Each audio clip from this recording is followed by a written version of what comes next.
এই নির্বাচনটি আমরা যত সহজ ভাবছি, অ্যাকচুয়ালি নির্বাচনটি তত সহজ নয়। আমি বিশ্বাস করি মানুষ আমাদেরকে সুযোগ দিবে। অন্যরা কিন্তু হরদম বিভিন্ন রকম মিথ্যা কথা বলে মানুষকে বিভ্রান্ত করার চেষ্টা করছে না? দল যার হাতেই ধানের শীষ দিয়েছে না কেন, আপনি থাকবেন ধানের শীষের পক্ষে। আপনি যদি না যান, আরেকজন যাচ্ছে, সে গিয়ে মিথ্যা বিভ্রান্তি ছড়াচ্ছে জনগণের মাঝে। কিছু ব্যক্তি গিয়ে মসজিদে গিয়ে তারা তাদের কথা বলছে। তারা যদি বলতে পারে, আপনি কেন বলতে পারবেন না? বললে সবাই বলবে, না বললে কেউ বলতে পারবেন না। আপনি আপনার এলাকায় সেভাবে ব্যবস্থা গ্রহণ করুন।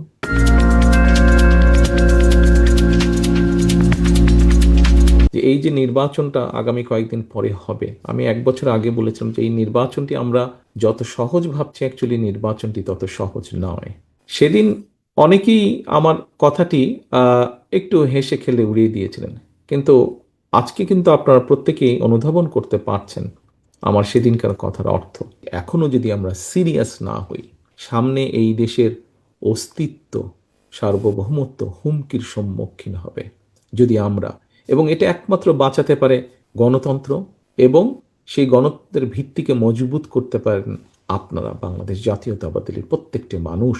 আজকে আপনারা যদি মাঠে নেমে আসেন, আপনারা যদি জনগণের দুয়ারে দৌড়ে পৌঁছে যান এবং দুয়ারে পৌঁছে যদি বলেন, ভাই আমি তোমার জন্য এই করব, আমি তোমার মহিলাদের জন্য ফ্যামিলি কার্ডের ব্যবস্থা করব, তরুণীদের জন্য আমরা, ছাত্রছাত্রীদের জন্য এইভাবে শিক্ষা ব্যবস্থা, এইভাবে ওয়াইফাইয়ের ব্যবস্থা, এইভাবে কর্মসংস্থানের ব্যবস্থা করব, আমরা স্বাস্থ্য ব্যবস্থা এইভাবে করব, কৃষকদের জন্য কৃষি কার্ডের মাধ্যমে আমরা এই ব্যবস্থাগুলো গ্রহণ করব, আমি বিশ্বাস করি মানুষ আমাদেরকে সুযোগ দিবে।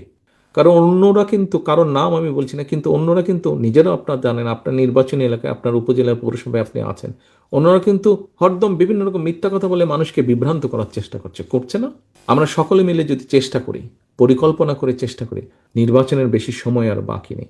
আপনারা গিয়ে যদি পরিকল্পনা করে, দল যার হাতেই ধানের শীষ দিয়েছে না কেন, আপনি থাকবেন ধানের শীষের পক্ষে, আপনি থাকবেন ধানের শীষের সাথে, আপনি থাকবেন।